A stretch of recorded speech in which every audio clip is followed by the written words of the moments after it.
Hi you guys, welcome to another Woke White Wednesday. I know I missed last week. I promise that's not going to be a trend. I moved a couple weeks ago, and as I grow up, I realize I'm a very single-minded thinker. I don't have the capacity to think about what we're going to talk about on Wednesday and try and move at the same time. So sorry, but I'm back, and here we are.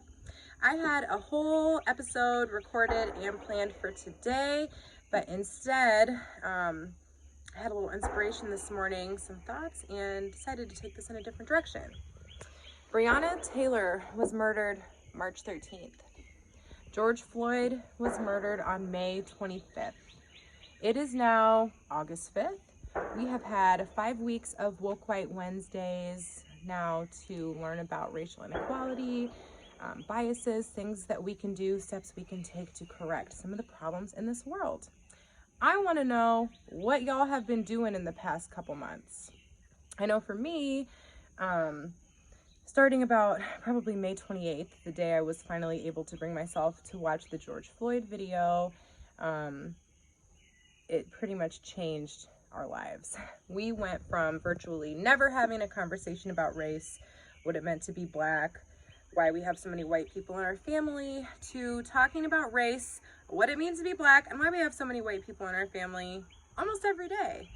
I have been making purposeful steps to move in positive directions against anti-racism. I always thought I was anti-racist. However, I'm learning more about white supremacy, the systems that are in place to keep people of color down, and what actions people that claim to be anti-racist actually need to be taking to see change. For me, one of the biggest steps I decided to take was to separate myself from people that weren't anti-racist.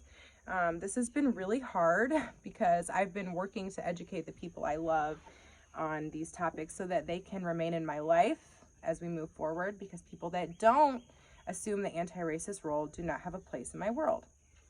This has caused rifts between friends and myself, more importantly, family members and me.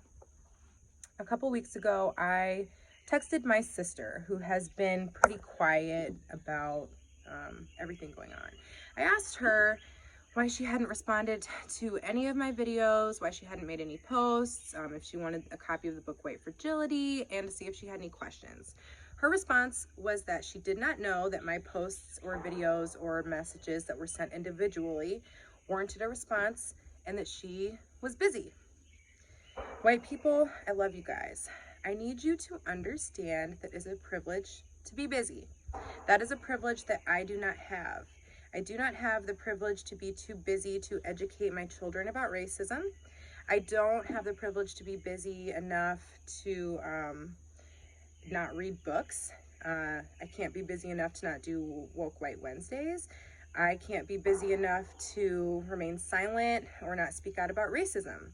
Why? Because I have two very, very, very cute children at home who are brown, and my son is going to grow up to be a big-ass brown man, and my daughter is going to be a very beautiful brown woman, and they need to be secure and strong in who they are. So I need to know what you're doing to take active steps against racism, and I need to know your reason why, because I feel like it's always easier to carry through with things when you have a really good, strong reason why. My reason are Benjamin and Azalea. They're the best. They're the only reason I need, and they have definitely made this a call to action for me to speak out against race. So I love you guys. Thanks for listening. This was short, not much education, but a challenge. What have you done? And if you can't think of something that you've done, what are you going to do? Because being silent isn't an option. Being busy, that's really not an excuse. Are you making friends outside your community? Are you reading books? Are you reading articles? Are you trying to engage in discussions with people who you normally wouldn't? So I want to show you guys a couple of reasons why my why is so important, and I would love to hear from you what you're doing and tell me your why. I love you guys. Have a super day. Thank you for watching. Until next time, stay woke, stay white. What else have you learned today? What were you just telling me? That a very long time before anybody was born properly,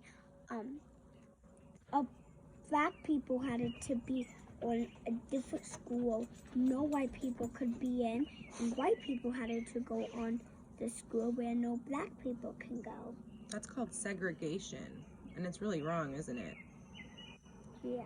Because we like to be with white and black people. And now we can be who we always want. Yeah. What is your favorite thing about being a black girl? I look nice and I have my black All right, Azalea Jane, what have you learned about being a little cute black girl? that you get that curly hair, and everybody likes curly hair. My friend Avery wants my curly hair, and you're black. We're black, we can be brown, we can be all different colors, right? And you can look just like your mom. What's your favorite song about being black? I know,